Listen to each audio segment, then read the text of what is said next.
ഈ പാക്ക് ഉണ്ടല്ലോ, അതുപോലത്തെ ഒരു കിടിലം പാക്കാണ് ഞാൻ ഇന്ന് കാണിച്ചു തരാൻ പോകുന്നത്. പറയാതിരിക്കാൻ വയ്യ, റിസൾട്ട് അൺപ്രതീക്ഷിക്കബിൾ ആയിരുന്നു. ഇതിനുവേണ്ടി ഞാൻ എടുക്കുന്നത് റാഗിയാണ്. 3 സ്പൂൺ റാഗിയാണ് എടുത്തിരിക്കുന്നത്. എന്നിട്ട് അതേ അളവിൽ തന്നെ കുറച്ച് പാലൂടെ ചേർത്ത് മിക്സ് ചെയ്ത് ഒന്ന് കുതിരാൻ വെക്കുക. ഒരു 2-3 മണിക്കൂറെങ്കിലും എന്തായാലും വെക്കണം. എന്നിട്ട് ഇതെല്ലാം കൂടെ ഒരു ജാറിലിട്ട് നന്നായിട്ട് അരച്ചെടുക്കുക. ഫുള്ളായിട്ട് എന്തായാലും പാലിൻ്റെ അകത്ത് റാഗി ഇട്ടരച്ച് മുഖത്ത് പുരട്ടി കഴിഞ്ഞാൽ ജപ്പാൻകാർ പറയുന്ന പോലെ വെളുത്തു പാറുമെന്ന് നിങ്ങൾ വിശ്വസിക്കുന്നുണ്ടോ?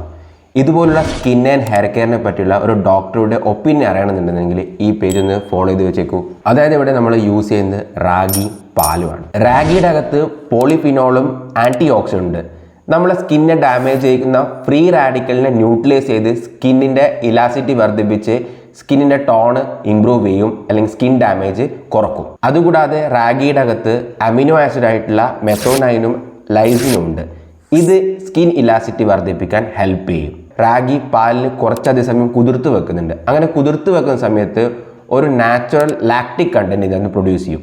ഈ ലാക്റ്റിക് കണ്ടന്റ് സ്കിന്നിൽ അടങ്ങിയിരിക്കുന്ന ഡാമേജ് ആയിട്ടുള്ള സ്കിൻ സെൽസുകളെ റിമൂവ് ചെയ്യാൻ ഹെൽപ്പ് ചെയ്യും. പാലിനകത്തുള്ള ഫാറ്റും പ്രോട്ടീനും നമ്മളെ എപ്പിഡെർമിസിനെ പരിപോഷിപ്പിച്ച് സ്കിന്നിൻ്റെ ഹെൽത്ത് ഇംപ്രൂവ് ചെയ്യും. അതുകൂടാതെ പാലിലുള്ള ആൽഫ ഹൈഡ്രോക്സി ആസിഡ് ഡാമേജ് ആയിട്ടുള്ള സ്കിന്നിനെ റിമൂവ് ചെയ്യാൻ ഹെൽപ്പ് ചെയ്യും. കേസിൻ പ്രോട്ടീൻ ഒരു ടെമ്പററി ഫിലിം ഉണ്ടാക്കി സ്കിന്നിൻ്റെ ഗ്ലോനെസ് വർദ്ധിപ്പിക്കും. എന്തുകൊണ്ടാണ് നമ്മൾ പുരട്ടി കഴിഞ്ഞ് കുറച്ച് കഴിയുമ്പോഴേക്കന്നെ നമ്മുടെ മുഖം ഇങ്ങനെ ഗ്ലോ ആയിട്ട് നിൽക്കുന്നത് അറിയാമോ?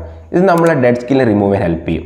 അതുകൂടാതെ തന്നെ നമ്മളെ മോയ്സ്ചറൈസ് ചെയ്ത് നമ്മൾ ഹൈഡ്രേറ്റ് ചെയ്ത് നമുക്ക് സ്കിന്നൊരു പഫ്നെസ് തരും. പിന്നെ മൈൽഡ് ആയിട്ടുള്ളൊരു മസാജും കൂടി നമ്മൾ ചെയ്യുന്നുണ്ട്. ആ മൈൽഡ് മസാജ് മൈക്രോ സർക്കുലേഷൻ വർദ്ധിപ്പിച്ച് സ്കിന്നിനെ ഗ്ലോ ആക്കാൻ ഹെൽപ്പ് ചെയ്യും. നമ്മൾ ലോങ് ടേം ആയിട്ട് യൂസ് ചെയ്യുന്ന സമയത്ത് ഇതിൻ്റെ അകത്തുള്ള ആൻറ്റി ഓക്സിഡൻ്റ് ആക്ടിവിറ്റി ഫ്രീ റാഡിക്കലിനെ ന്യൂട്രലൈസ് ചെയ്ത് സ്കിൻ ഡാമേജ് കുറച്ച് ഏജിങ് പ്രോസസ്സിനെ റിവേഴ്സ് ചെയ്യാൻ ഹെൽപ്പ് ചെയ്യും. കണ്ണുമുട്ടി എല്ലാവരും ഉപയോഗിക്കുന്ന അത്ര ശരിയല്ല. ഇനി നിങ്ങൾക്ക് പാൽ അലർജി ആണെന്നുണ്ടെങ്കിൽ ഇത് ഉപയോഗിക്കാണ്ടിരിക്കുന്നതിനായിരിക്കും നല്ലത്. അതുകൂടാതെ നിങ്ങൾ സ്കിന്ന് ഓയിലി ആണ്, ആക്നെ പ്രോൺ ആണെന്നുണ്ടെങ്കിൽ നിങ്ങൾ ഈ പറയുന്ന പാക്ക് ഉപയോഗിക്കാണ്ടിരിക്കുന്നതിനായിരിക്കും നല്ലത്. ഇതുപോലുള്ള സ്കിൻ കെയർ നിങ്ങൾ യൂസ് ചെയ്തിട്ടുണ്ടെങ്കിൽ നിങ്ങൾ താഴെ യെസ് എന്ന് കമൻറ്റ് ചെയ്യുക. ഇനി നിങ്ങൾ യൂസ് ചെയ്തിട്ടില്ല എന്നുണ്ടെങ്കിൽ നോ എന്ന് കമൻറ്റ് ചെയ്യുക. അതുപോലെ സ്കിൻ കെയറിനെ പറ്റി കൂടുതലായിട്ട് ചിന്തിക്കുന്ന ആൾക്കാർക്ക് ഇതൊന്ന് ഷെയർ ചെയ്ത് കൊടുക്കുക.